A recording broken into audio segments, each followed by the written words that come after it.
Anupama serial से related update लेकर आ चुके हैं हम आपके बीच में। अनुपमा सीरियल में फाइनली वो कहानी वापस ट्रैक पर आती हुई नजर आ रही है, जिस कहानी को मेकर्स ने मुंबई में स्टार्ट किया था और इस कहानी का नाम था ताल से ताल मिला। कंपटीशन में आपस में दोनों टीम मतलब राही की टीम और डांस रानी मतलब अनुपमा की टीम को आपस में एक कॉम्पिटिटिव भावना की तरह उतारना और उसके बाद दोनों की लड़ाई दिखाना। खैर वो कहानी वापस भी ट्रैक पर आई और ट्रैक पे आने में भले ही 1.5 से 2 महीने लग गए और एक शादी निपट गई इसमें। और अनुपमा जैसे सीरियल में शादी निपट जाना मतलब समझिए कितना टाइम लगा होगा इस फिनाले को आने में। खैर फिनाले तो आ गया है, फिनाले के पहले ही दिन बम भी फूटेगा और वो बम फूटेगा फिर से डांस रानी के नाम पे कि वो एलिमिनेट होगी या नहीं होगी, जो हमेशा से इस डांस जब से ये कंपटीशन स्टार्ट हुआ है तब से ये सवाल हमेशा से हर दूसरे दिन डांस रानी के सर पे चढ़ा रहता है। खैर उससे बचती हुई दिखेगी डांस रानी की टीम और आगे जैसे ही बढ़ेगी तो फिर वहाँ पे एक और हंगामा होने वाला है। वो हंगामा अब तक जो नॉर्मल रहता था, जहाँ पे नॉर्मल मैं इसलिए बोल रहा हूँ कि जहाँ अनुज डांस एकेडमी मतलब कि राही बस चिल्लाती थी या राही बस बातें बोलती थी डांस रानी को और वहाँ से बस एक आवाज़ जो था वो जसप्रीत का सुनाई देता था।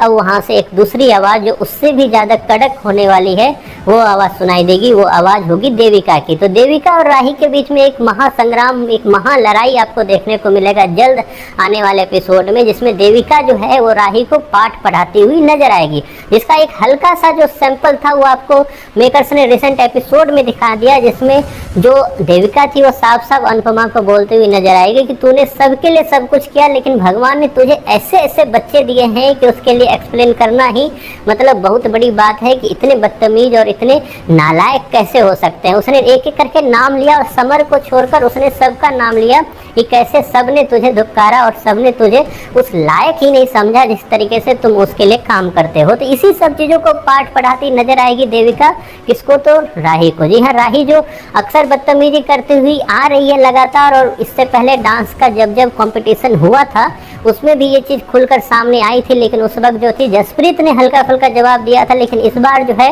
देविका वहाँ रहेगी तो देविका खुलकर जवाब देती हुई आएगी राही को और शायद राही को वो सब चीज़ें भी बताती हुई नजर आएगी जो अनुपमा ने राही के आने से पहले झेला हुआ है, जिसके बारे में शायद अनुपमा ने कभी राही को नहीं बताया और राही ने कभी ना अनुपमा से पूछा ना जानने की कोशिश की। तो वो सारे राज से पर्दे भी उठेंगे कि किस तरीके से अनुपमा राही के पहले भी कितने सारे स्ट्रगल से गुजर चुकी है और उसके बाद तो गुजरी ही है। राही के सामने तो जो हुआ है हुआ ही है। तो क्या यहाँ पे राही जिसने पराग की चंद बातें सुनकर अपने कान पकड़ के सॉरी बोला, तो क्या देविका के समझाने के बाद या देविका के द्वारा बताने के बाद क्या राही वापस फिर अनुपमा के आगे हाथ जोड़ेगी?